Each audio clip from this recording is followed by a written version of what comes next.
guys, welcome to Bachelor. My name's Joker with a face for radio and a voice for print. Continuing on the theme of getting in incursions and conflict and people maybe getting drafted into the military, I wanted to talk about the other people in the military that may be watching your back and having your six. And the U.S. military is dropping their requirements again for health, fitness, and mental fortitude, your intelligence.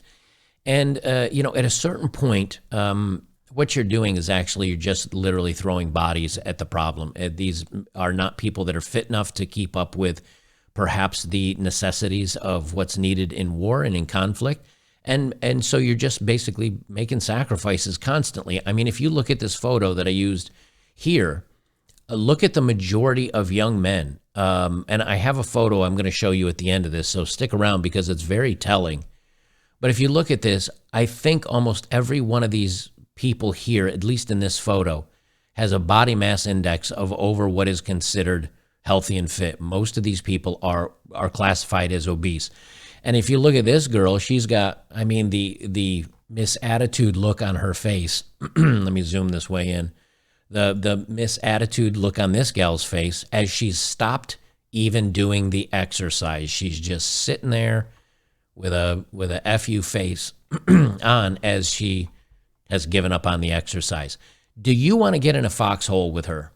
Do you want to get in a foxhole with somebody, again, that cannot physically keep up with you? Do you want to be with somebody that maybe doesn't have the mental fortitude to stick through this? You know, when I was in the military, a lot of it was spent on mental conditioning, a lot of it. But it was also on physical conditioning. In basic training, we started out at half-a-mile run, and this is the Air Force, as a lot of you call it, the Chair Force. Yes, this is probably the easiest branch physically to be in. But when we started out basic training, we started running at half a mile a day, and by the end of basic training, we were up to 3.5 miles of runs, and they were at a pretty decent clip. You know, they were probably a 9-10 minute mile. You know, nothing earth-shattering, but we were moving along pretty well. And I'll never forget our on graduation day, our morning run is we did our 3 or 4 miles. And then our drill sergeant said, for those of you that want to stay we came back around to the barracks and he said, and we stopped for a second. He said, if you can't cut it, fall out and head in and hit the showers.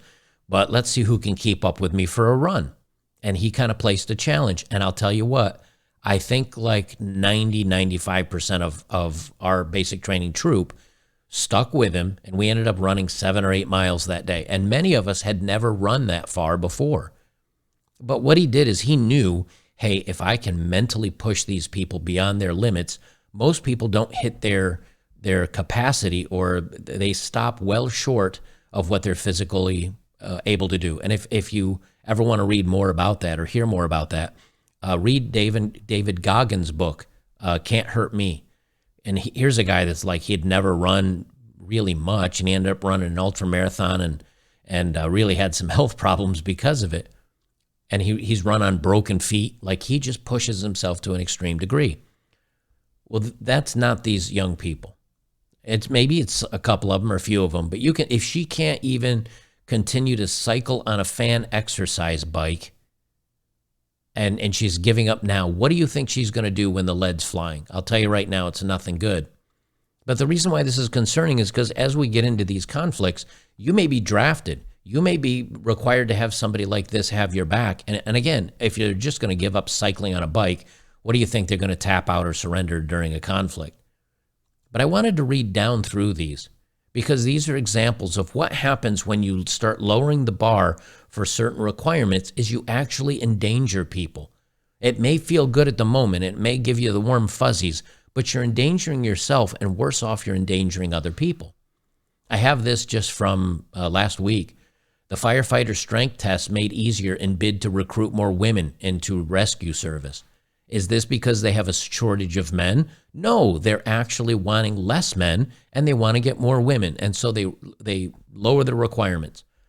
And I'm going to get into the military thing in a second, but I wanted to toss this in here because here's an everyday example that's going to happen right here in your home country or here in the United States, to where if you're a firefighter and a beam or something collapses or something comes down on you, do you think a 130-pound woman is going to be able to grab you by the, the top of your belt or whatever and drag you out? Do you think they're going to be able to pull somebody else out of a building? I don't think so. And so they're endangering the people that they're now allowing in, and they're endangering the people that work with them. Well, the same thing's happening, especially here in the United States military.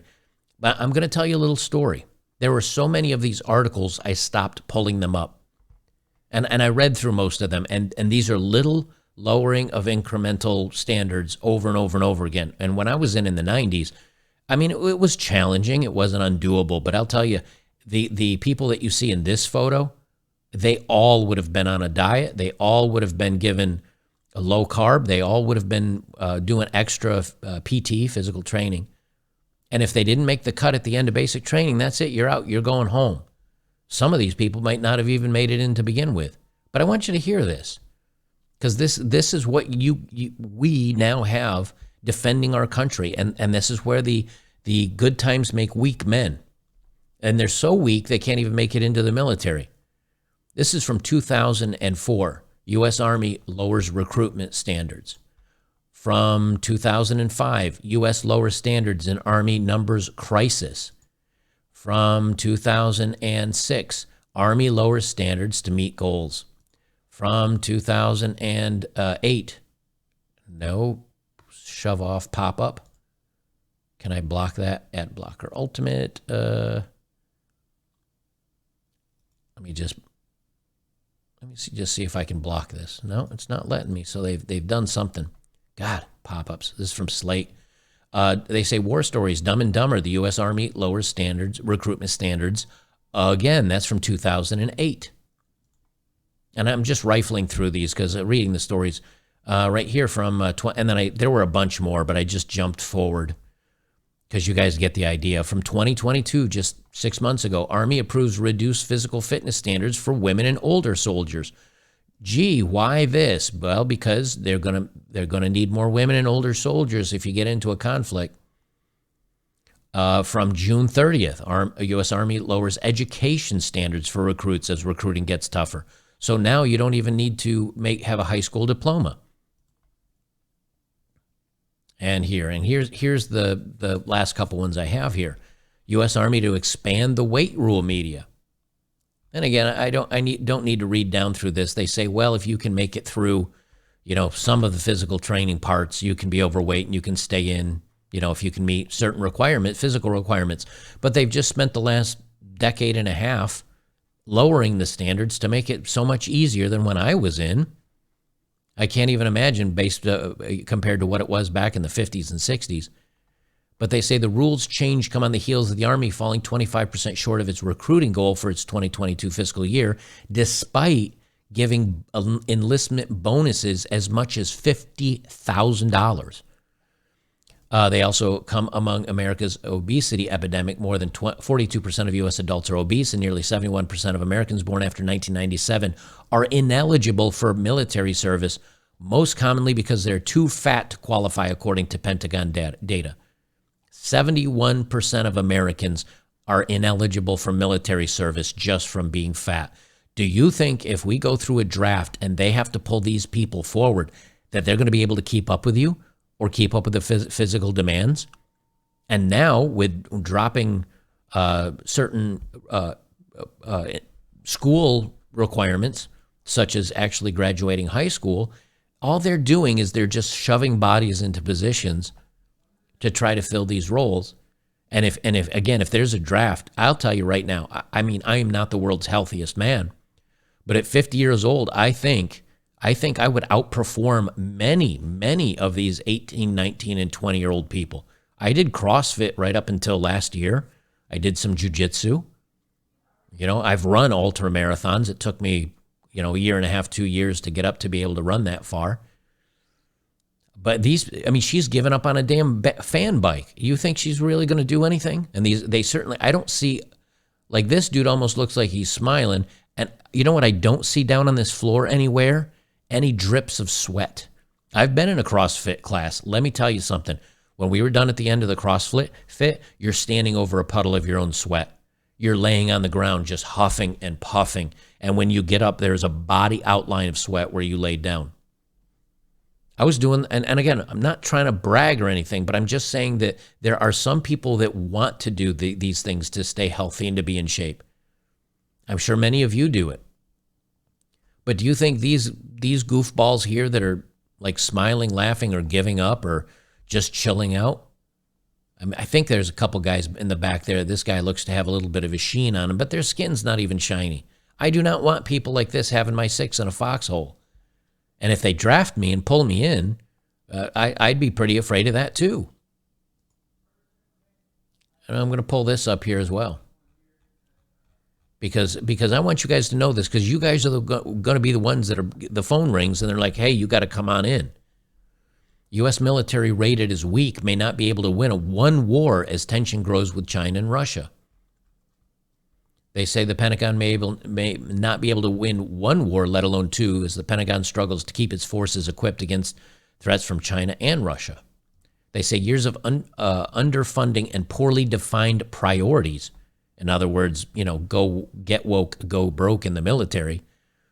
They're more worried about pronouns and making everybody feel inclusive instead of having a good fighting force. They say weak relative to the force needed to defend national interests on the global stage. The Conservative Heritage Foundation said in its annual index of U.S. military strength. At the same time, possibility of two-front fighting has increased as Russia continues to wage war on Ukraine and China grows increasingly aggressive in the Pacific, according to the report. In the aggregate, United States military posture can only be rated as weak. The only one that's strong was Marine Corps, thanks to their tanks assessment of force capacity. But look at this, guys. Air Force, very weak. And let's face it, the Air Force, as far as toughness, but that's not what they're rating here. What they're rating here is capability. The Air Force is supposed to be the one that keeps everybody on the ground safe. They're the ones that have the long reach of our military, and they're very weak. The Navy is weak. The Space Force is weak. And they say Army is marginal, and the only one that has any strength is Marine Corps. And, I'm not going to quite drill down into everything, but I want you guys to know this stuff and to see this stuff. And again, we're coming up in elections here in the United States, but I'm not saying go Republican or go Democrat. I'm saying go anti-war. Go somebody that is not going to put your life at risk and those around you at risk while they sit in their air-conditioned office eating caviar and use, troop pins to move you around like a pawn on a chessboard. And going back to the photo I was going to show you that I was talking about in the beginning is this photo here. Do you know what these gentlemen are? These gentlemen are gym teachers from Russia in the 1950s. Now, let's put the Russia thing aside. These are the fitness instructors. These are the people that were teaching kids back in the 1950s and 60s in Russia physical fitness. I don't know about you, but the fact that you can see every muscle in these bodies and these guys' bodies, and you can see their body fat's low enough you can see striations from their ribs and their six packs and everything else. These guys are kind of Chad. Well, if this was what was expected from gym teachers, what do you think was expected from the military back then?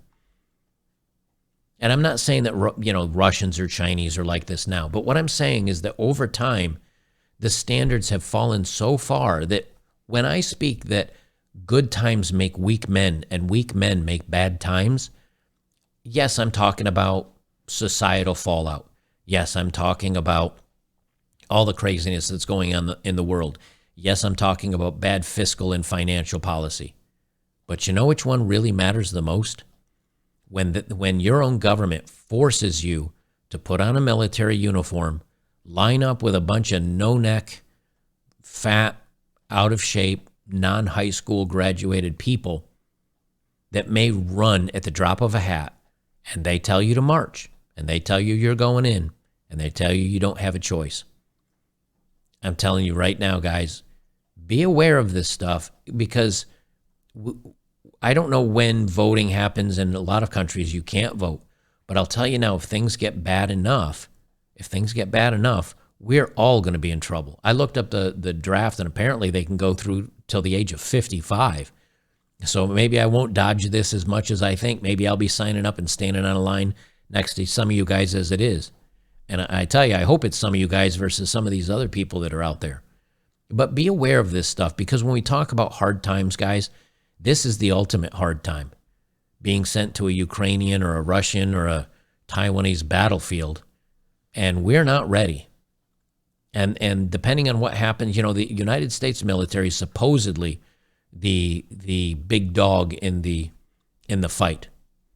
And then all the other smaller NATO countries would chip in or have our back or back us up. The American big dog's not so big anymore. It went from being like a Rottweiler or a pit bull to like one of those little tiny chihuahuas that shakes when they bark and weigh about 4 pounds. So be aware of this, guys. I wanted to throw this out there just so you know what's going on, and maybe you can make some choices that'll impact this so we can get ourselves out of this. Because I have friends that are Ukrainian. I love the Ukrainian people. I've been to Kyiv. And Kyiv, I believe, is how the Ukrainians pronounce it, and Kiev is how the Russians pronounce it. But I've been over there. It's interesting. Yeah, we got McDonald's and Starbucks over there too. They're definitely got some westernized things. But I met some lovely people, some amazing people, some beautiful people, some wonderful people. But we used to talk all about how corrupt their government was right up until we needed to all of a sudden use them. And then, this is now a struggle for freedom, and they're the best people ever. It's interesting how the narrative can change when other countries want to use Ukraine in a proxy war. They're not doing any favors for the Ukrainian men, that's for sure, or the Russian men. But you can see what happens when the politicians want to get involved, and they're all safe. They're going to be fine. It's the young men being thrown, or even the middle-aged men being thrown into conflict as pawns on a chessboard to be sacrificed so that they can ultimately, quote, win the game. I just want you guys to know this stuff, because when I'm talking at least about hard times, this is the start of them. This is what it looks like. And I'll tell you, if we lose, if United States and the Western allies lose to China, the hard times are just getting started, let me tell you. Guys, we're still doing well on the race for the retreat. We're still in first place. There's been a login error, so I haven't been able to check our points. I don't know what's going there. I emailed Daily Wire to see what's going on, or Jeremy's Razors. Make sure to sign up for the Jeremy's Razors, the Daily Wire. They still have the sales going on as far as I can see, although there's been some problems with the Daily Wire sign-in one. I'm not sure what's going on there, but make sure to reach out to their customer contact support and ask them, because we definitely want to get the credit for that. And we're still in first place. We've got, 8 days to go, I think? 8 or 9 days to go. We're almost there. So let's hang in there and pull this through for the race for the retreat. We're all doing well in there. I'm live streaming over on Locals. I do live streaming episodes. I do most of my live streams over there instead of here on YouTube if you're still watching. And we've got the Gilded server. I'm live streaming now Valheim. I'm currently playing Valheim, so if you like playing that game, you can come over and jump on the server, play with me. And during the live streams, we just have a chat session. You guys can type out questions and comments to me, and I'll read them off and talk. And so it's kind of a BS session while you get to watch me game. So make sure to check that out if you want to just kind of hang out with me. It's a fun hobby that I enjoy. So, all right, guys, we'll leave it there. We'll see you in the next one. And remember, pay attention. If you can make a choice to keep yourself out of trouble, I'd recommend doing it coming up in the next elections if you have any anytime soon.